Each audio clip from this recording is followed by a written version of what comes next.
you for coming home. Sorry that the chairs are all warm. I left them here, I could have sworn. These are my salad days, slowly being turned away. Just another play for today. Oh, but I'm proud of you, but I'm proud of you. Nothing left to make me feel small. Life is left me standing so. Sa Chef's Avenue sa may level 3 ng Festival Supermall Alabang, makikita ang isang statue mime.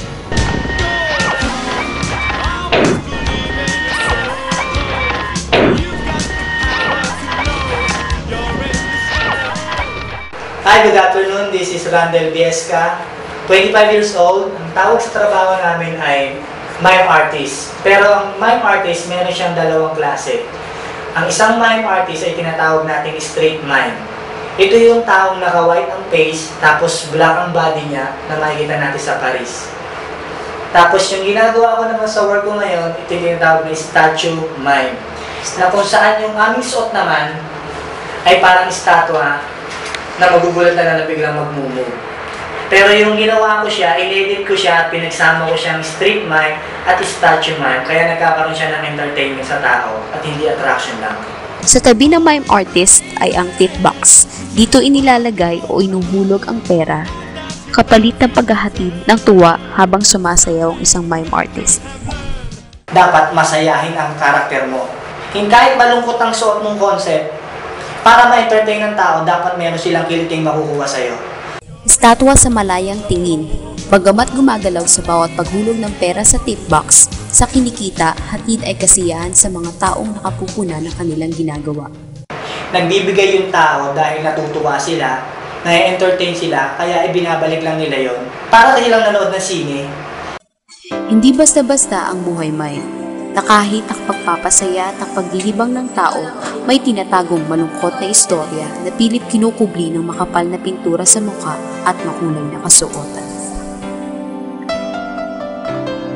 Si Kuya Randel nyo, broken family.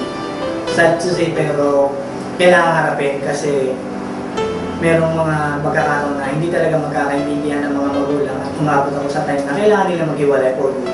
Na pag-graduate ko yung sarili ko ng nag-garbage collector ako dyan sa Muntinlupa, na pinagsasabay ko yung nagdadancer ako sa gabi ng group dance. Masakit para sa akin na may mga ibang tao na nakakakilala na ako yung garbage collector sa ibabaw ng truck na yon na nagdadancer. Sinasabi nilang kinukutsa nila ako. Ito ang dahilan kung bakit kailangan nilang magtrabaho.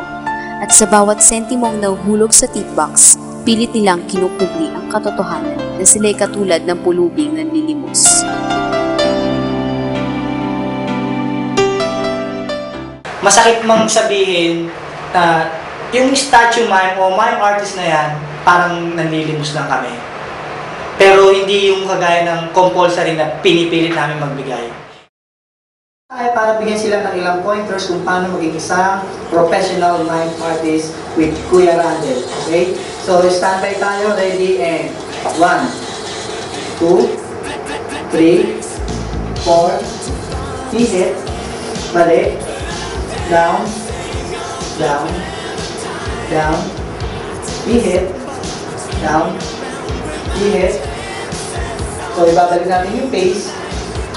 Konting baba, mamimewang, ituturo yung tao, titihit sa baba, kung counterclockwise or pabalik, para mag-smile. 1, 2, 3.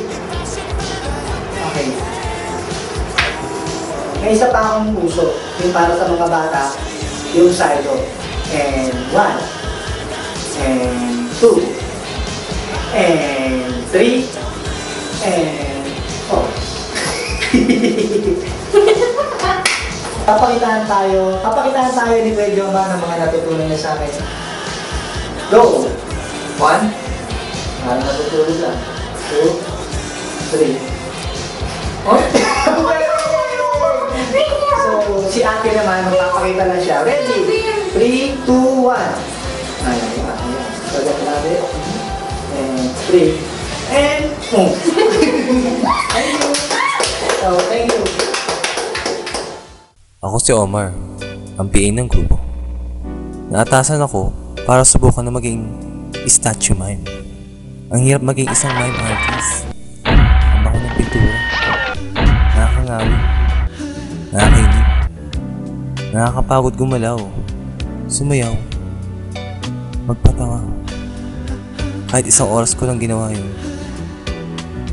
Nagtitripan ako ng mga tao. Wala pa nagbibigay ng barya. Dahil sa karanasan na to, lalo tumindi ang respeto ko sa mga statue mimes at mime artists. Hindi biro ang magbiro. Any final words? Sana kayo, kung hanggang maaari tapusin yung profession nyo, dahil mahirap para sa amin na hanggang dito na lang kami. Kami na lang ang nangangarap na isang araw may mag-angat sa amin. Hindi kagaya nyo, kaya nyo pandugtungan ng direksyon ng buhay nyo para mapaganda. Salamat at binigay nyo ako ng chance na maipakita yung trabaho ko na isang karangalan na ipakita sa inyo na good luck sa mga pag-alasal. Matinding init at pagod, ilan lamang ito sa mga tinitiis na mga mime. Patunay lamang na hindi biro ang kanilang mga ginagawa.